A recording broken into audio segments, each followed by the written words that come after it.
Hi everyone, Nomsapi. I hope you're all good. I've got another reading. Well, actually, it's not a reading. It's just a message that I need to convey. It's all about me. I'm still continuing, explaining what's going on around me, things that were done to me.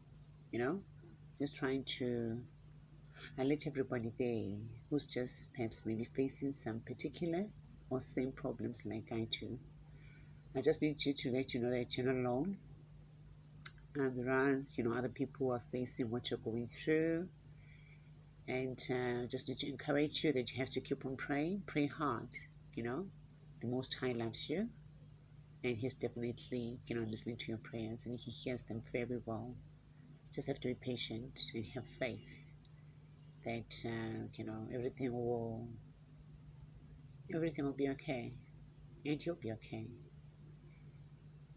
because the universe and the Most High, the Divine One, is just behind you. Just believe and trust in Him. Um,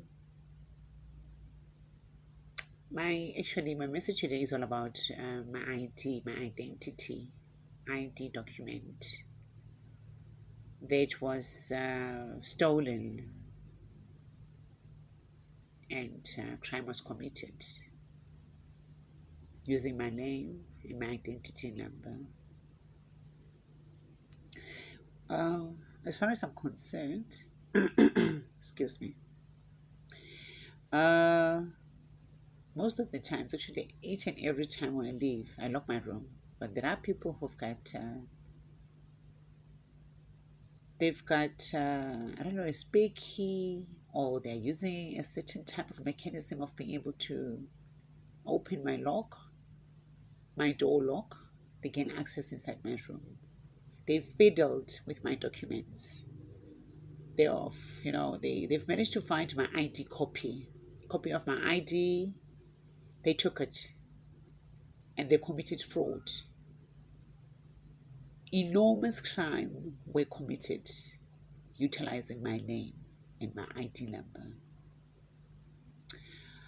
I am so, shattered, heartbroken, disappointed that I thought I was home. I thought that I was safe. My belongings were safe. Confidential documents were safe. But I think I was just lying to myself. I just fooled myself, because whenever you're home, you just put your things, safely. Nobody can tamper with them. And there are people who are definitely looking for them without your knowledge. And they will definitely make a point of being able to, search for them vigorously until they manage to find them. That's when crime was committed under my name. And, the major problem is that I remember at some particular point, I beg your pardon, I went to Department of Home Affairs in Pretoria CBD.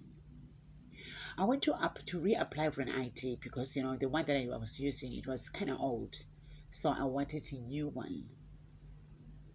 So I just told myself, before it gets ugly, let me just apply for another one. I went to the branch, Home Affairs branch, and have applied for an ID.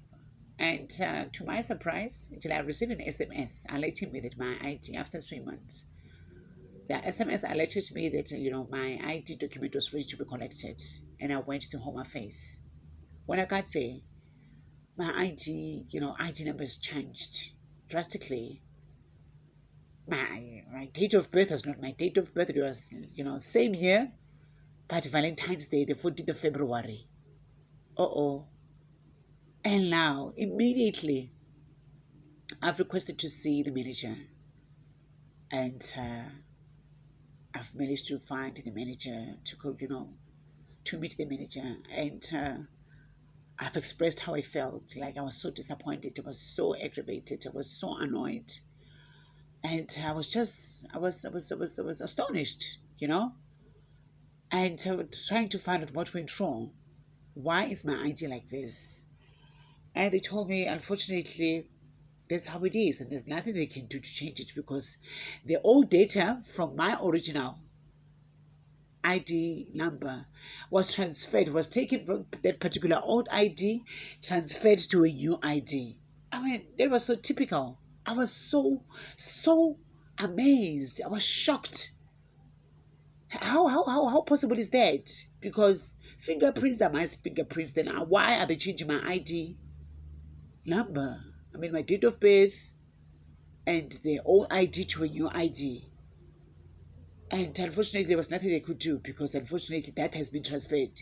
If it has been transferred to from an old ID to a new ID, it can be reversed. So I had to get to the point, to the idea that my ID number was the new one. I had to, I was forced to utilize the new one. I was not okay with it. I was kind of skeptical.